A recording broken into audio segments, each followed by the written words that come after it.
Alex and I got out of the car and started the long walk toward the front door. She was surprisingly confident in those heels. I could see she'd had a lot of practice. "This is not what I expected," I whispered. "No need to whisper," she said. "We're not at a museum." Maybe it was the sculptures lining the edges of the driveway that had made me feel like we were. Each was a carving of an animal, but not real ones. I recognized a griffin and some other mythological-looking things. A Pegasus? They fit the theme. The house had a sort of Grecian feel to it, with white columns lining the front. And it was quiet outside. Quieter than I'd expected, given that we were going to a high school house party. "Where's the music?" I asked. "Just wait," Alex said. "All will be revealed in time. How are you feeling?" "Fine so far," I said, but that itself was noticeable. The nausea was gone, as was the headache and the racing pulse. I didn't feel particularly good or anything like that. I just felt okay, which, under the circumstances, was pretty terrific. We walked between two of the white columns to the front door, which was unlocked. It was like entering a movie set, only for a movie I could never have imagined. The foyer was an expanse of white and silver, white walls with silver-framed paintings, white marble floors swirled with sparkling silver, an enormous white curved staircase with silver railings. It was huge, and it was empty. "Are we in the right place?" Alex nodded and led me through the foyer, past a statue of Pan, then off to the right, through a green dining room with a table that could have seated at least 20 people, decorated in green and gold. It was a warm contrast to the cool of the foyer, but I still didn't see anyone, though apparently people were treating it like a coat room. There were purses and scarves and jackets everywhere. "This way." Alex had clearly been here before. Her heels clicked on the hardwood floor of the dining room, softening only when she reached a library. Walls covered in books, floor covered in the biggest and most beautiful Persian rug I'd ever seen.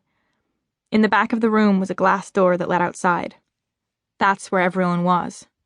The backyard was an expanse of perfectly manicured lawn, covered only in part by a stone patio, where a string trio was playing. Waiters in tuxedos carried glasses of champagne and trays of canapes around to girls in sparkly cocktail dresses and guys in suits.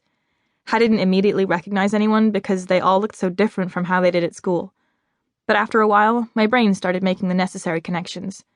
I saw a girl from my AP English class picking over hors d'oeuvres, a guy from the water polo team joking around with one of the girls who played lacrosse. The information settled in with almost a palpable click, and it was satisfying to put the pieces together.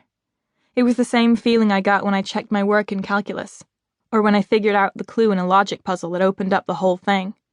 It was one of my favorite feelings in the world. A middle-aged waiter came by and offered us champagne. Alex took a glass like she was used to people bringing her drinks at fancy parties, but I wasn't so sure that mixing booze and Novalert was a good idea, at least not for my first time. "Do you have anything non-alcoholic?" I asked, feeling my face get hot. The waiter gave me a silent nod and walked off, returning faster than I could have imagined with what looked like champagne again. Was I mistaking him for another waiter? "Ginger ale," he said, smiling. "I know how much you kids hate to stand out in a crowd." I thanked him and took a sip, grateful that he understood this party better than I did. "This is so weird," I said to Alex, who'd already finished her drink and had snagged another. "But I think the Novalert kicked in." "Yeah? What do you think?" "So far so good," I said. "Well, then it's time to get in there."